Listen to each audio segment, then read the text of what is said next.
गिबियावनो नोंथांमोननि मिडियानि गेजेरजों आङो गासैबो जोंनि बिटिआर ओनसोलनि रायजो राजाफोरखौ आङो गिबियावनो गोजोननाय जासिग्रोयो नैबे समाव मानोना दिनैनि दिना जोंनि थाखाय जोबोद गोजोनथाव बाथ्रा आरो बेबायदिनो जोंहा आसाम सरकारा जि मोनसे आसनि लादों जे अमृत जि बिफां गायनायनि जि मोनसे आन्दालन बे हाबाफारियाव गासै 1 कौटि जि बिफां अल आसाम गायनायनि मोनसे हाबाफारि लादों।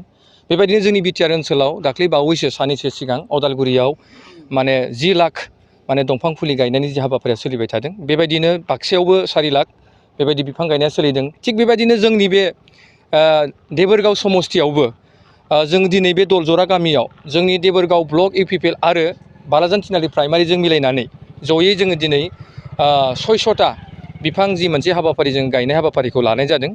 निसय नोंथांमोना नुदों मानोना आं बेखौनो मेसेज होनो सानदों बिफाङा जोंनि थाखाय इम्परटेन्ट बुस्थु मानोना जों बिफां गैयाब्ला जों मानसियाबो थांनानै थानो हाया। मानोना दिनै नुबाय जोङो गोबां जोंनि ओनसोलाव बिफां लाइफांफोरखौ दानफायनानै गासैबो थेर बेथेर जाबाय जायनि जाहोनाव दिनै जोंनि बारहावाया गाज्रि जादों।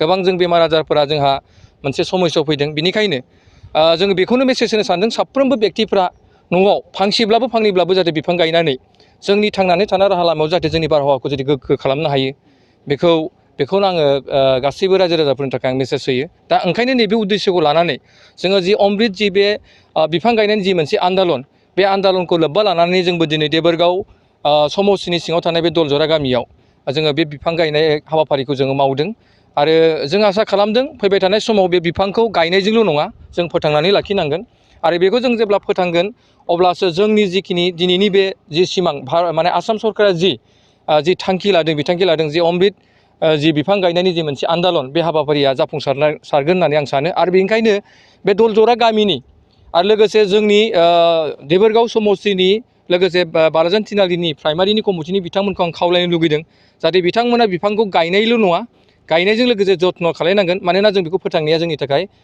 गिदिर मोनसे जों कर्तब्य होननानै आं सानो।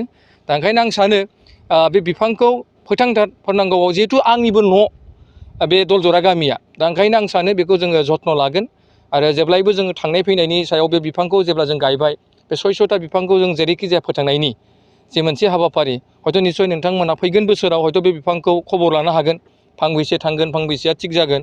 दा बेखौनो आङो गासै रायजो राजाखौ खावलायबाय जाहाथे बिफां गायनानै बयबो न'खरफ्राव न'खर जाहाथे बयबो बिफां गायो आरो साफ्रोमबो दैदेनगिरिखौ आं खावलायदों बिफां गायनानै जोङो बिफांजों गोबां रोखोमनि जोङो सान्दुंनिफ्रायबो जोङो जानगाराव थानो हायो आरो जोङो बिफांनिफ्राय जोङो बार मोजां गोग्गो बार हावा जों मोननो हायो।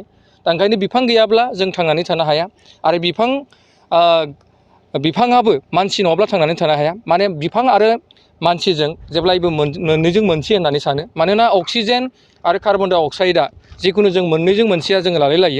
दा ओंखायनो आं सानो मानसिया थांनानै थाब्लासो बिफाङाबो थांनानै थागोन आरो बिफाङा थांनानै थाब्लासो जों मानसिया थांनानै थागोन। Thank you. बङाइगाव सापागुरि र'डआव थानाय मेगना हुन्डाइ श'रुमा लानानै फैदों नोंथांमोननि सेराव फुजानि स्पेशेल अफार।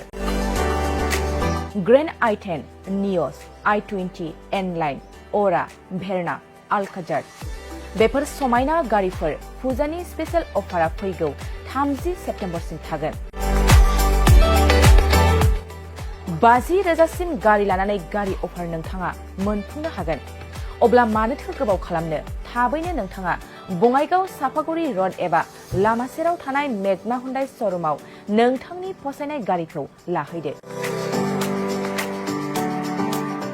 गोबां मिथिनो थाखाय नैबे जानबुं नम्बर 9101093856 8011827497 700279673 70026948111 आव खौरां लाहर।